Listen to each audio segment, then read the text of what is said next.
Commissioner, Australia to Fiji, to execute the agreements.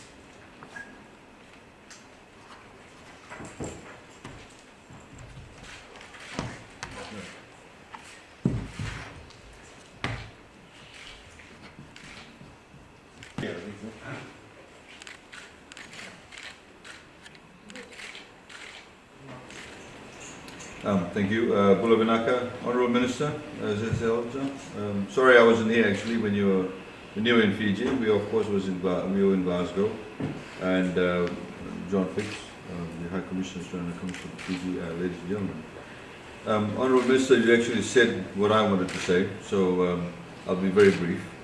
But as you've said, this direct budget support in fact has been tremendous assistance to Fiji, in particular given the pandemic and of course the various challenges posed by it. As you know, tourism contributes about 40% towards our GDP.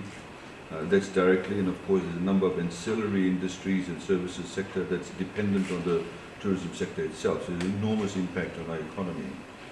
And this assistance, of course, the direct budget support is in conjunction with the ADB loans that we've taken out. There's a number of policy measures that we've had to take, indeed, which we have met, including some of the 7 additional ones that the Australian Government had put in place, and we've met that, some of which you've already highlighted. But I think the point also, Minister, I'd like to make, and perhaps you have downplayed it, is the tremendous support that you've provided by way of the vaccines to the Fijian people. Because it's one thing to administer it, the main thing is obviously getting access to it. And when many countries were in fact scrambling around looking for vaccines, Fiji was very, very fortunate enough to have Australia and partnered with New Zealand to provide the number of vaccines we required. And so thank you very much for that. I mean, otherwise the economy would not be in the state in which it is today. The macroeconomic policy group has in fact revised the growth rates. We're looking at a bit more buoyant figures than 6%, as you mentioned, perhaps even exceeding 10% in the first year or so. And we have, you know, I've spent a couple of days out in the West. The kind of exuberance on the faces of the staff of various hotels, the tour companies, at the airport is beyond description. So it wouldn't have been possible without the vaccine support, wouldn't have been possible without the budget support you provided, which has enabled us, as we were always focused on ensuring that we do not have people falling through the cracks and providing them the social safety net.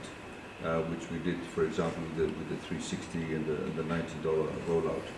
So thank you very much for that. Of course, what it has done for us is that it has enabled us to revamp many of our laws, bring it up into the 21st century, a number of policy items that have opened up the market, liberalized the economy, brought in private sector participation, a number of private sector programs we've got in place. So all in all, it's been a wonderful exercise, and we'd like to thank you for your confidence in giving direct budget support. It's the first time in the past couple of years that the Australian Government has ever provided direct budget support, and I think it's an endorsement of the practices that we have engaged in the Ministry of Economy over here. And we of course continue to look forward to working with you.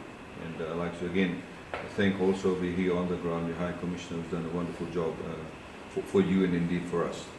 Thank you.